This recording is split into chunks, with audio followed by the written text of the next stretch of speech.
Neoliberal governmentality is the defining spirit of our age. It is probably the most significant ideological belief, ideological kind of, uh, you could say, well, ideology, let's just put it that way. The most significant ideology that we all live with and that determines how we all experience life. Okay? We are all neoliberal subjects engaged in continually governing ourselves. So, how are some of the ways in which we do this? The concept of self care is very neoliberal. The idea that we need to take time to care for ourselves because the idea is that no one else is going to do it for us. We can't demand of our societies to do a better job of making, healthy, relaxed, calm, secure life possible. No, that's on us. We have to start a yoga practice, eat healthy, exercise, take rests, right? We don't, as opposed to saying, no, this society is working me too hard.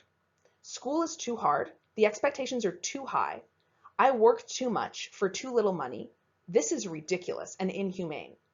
Instead of having that mindset, we say, no, what's really important is actually that we take responsibility for making ourselves more calm, more balanced, more at peace. And so we kind of take on that labor ourselves and we call it self-care.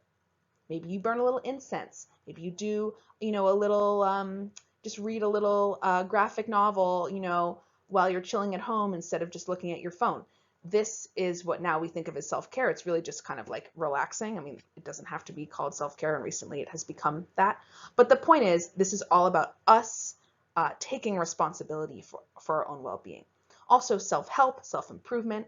And then we think about in terms of the way that we spend our leisure time and the way that we quantify our leisure time. So fitness trackers, a Fitbit. We want to beat our personal goals. We want to always be better. We want to have goals that we're smashing continuously. We talk about killing it. We talk about crushing it, right? We all have little goals for maybe our social media.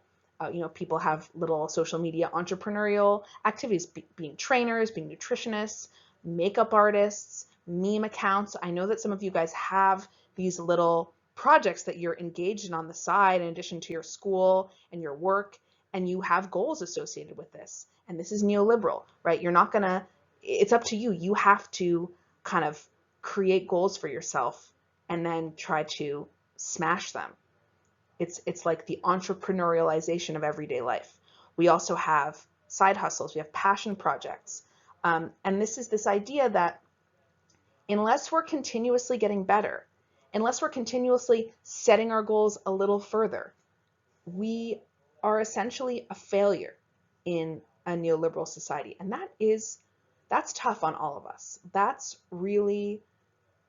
takes its toll psychologically over the course of our lives. You guys are young. You may not feel that that's a burden, but even, myself, I've been living under like full-blown neoliberalism now for the past 20 years, and it can be really hard. I can be very hard on myself. And, I'm very kind of aware of this system, but it doesn't mean that I'm immune to it, right? I have goals for myself as a teacher and as a writer, and if I don't fulfill them, often like my sense of self-worth is really undermined. I start to feel like, God, like, who am I? What's the point? And I mean, that's crazy, right? I have a family. I have friends. There's all kinds of ways that we can measure our self-worth, but I tend to do it around work, like many of us do. And even my leisure time is organized around work, like many of yours are. So we're all neoliberal subjects. So linking up productivity and neoliberal governmentality. When our society expects us to continuously assess our own performance and tweak it for improvement, it bleeds into our free time. This is where we get the idea of self-improvement during our free time. Our free time should be used productively. It shouldn't be wasted because as neoliberal subjects, we have no time to waste, right? Our free time is valuable time for unlocking our hidden potential, right? That's what a neoliberal subject believes. So I want to just give an example of the way in which neoliberal governmentality manifests itself in our daily life. The example that I'm going to use is Lululemon yoga clothing.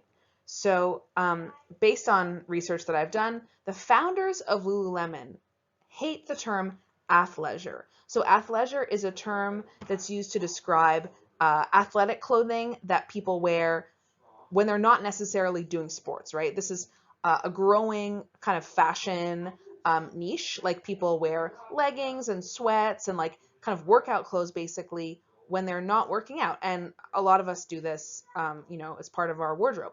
So this is somewhat of a new phenomenon. Like, when I was a teenager, athleisure didn't exist. Now it's a big part of what people wear. So the CEOs, the founders of Lululemon, have claimed publicly that the term athleisure reminds them of, quote, mall shoppers and watching TV. Basically, people who put on leggings and stretchy clothes in order to like lie around doing nothing instead of actually doing sports, actually, engaging in self-improvement. So the founders of Lululemon prefer their brands, because they actually own multiple brands, to evoke or to kind of remind people of working out every day and people who are rich, people who earn a lot of money. It's an aspirational brand, which means it's supposed to remind people of kind of the good life, of being wealthy, of being really rich and spending all your day working out instead of going to work or dealing with the kind of, the work of life that is not so glamorous. So what does this tell us about free time and self-improvement and neoliberal governmentality? It tells us that there is a kind of a leisure hierarchy in our society, or a free time hierarchy, if you will, a kind of an order of better and worse types of free time.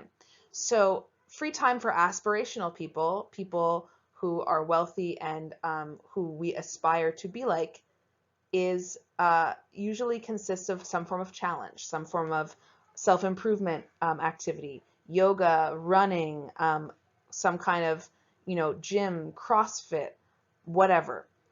Leisure for quote unquote Diet Coke drinking mall choppers, which is what the Lululemon founders referred to when they were talking about people that wear athleisure, is basically just being lazy, consuming media, lying around, doing nothing, right? So what does this hierarchy serve? It serves a social system that favors productivity over everything else.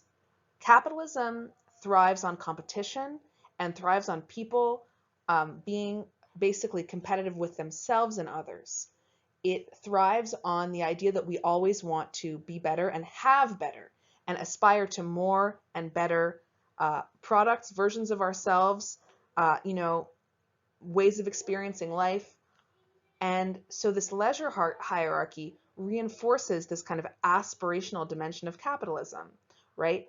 And it also reinforces this idea that there are some forms of free time that are more productive than others, and that productivity is morally superior to rest. Do we all agree that productivity is morally superior to rest? Not necessarily, because this is all morality that comes from capitalism. It's not an innate human morality, right? It's a morality that has emerged alongside and in and through the capitalist economic system. So this hierarchy, this leisure hierarchy, shows us that capitalism really has become the most powerful defining ideology of our time, and that ideology defines what it means to be a productive person while you're working and also while you are not working, and that self-improvement is at the center of being a productive person at leisure, at rest. So that's it for today's lecture. I was going to go on and on. This is actually a very long lecture that I've cut in half. So the second half is going to be next week. I'm going to, actually there should already be, and if there isn't, I'll add it, a prompt for next week on Leia. I didn't talk about nickel and dime this week at all. We're going to come back to it in future weeks as we start to move into chapter 3. But thank you for continuing to read it. You're going to be finishing chapter 2 this week ahead. So if you've already read that, great. You'll just do the response. And I will be seeing you guys all in Zoom very shortly. All right.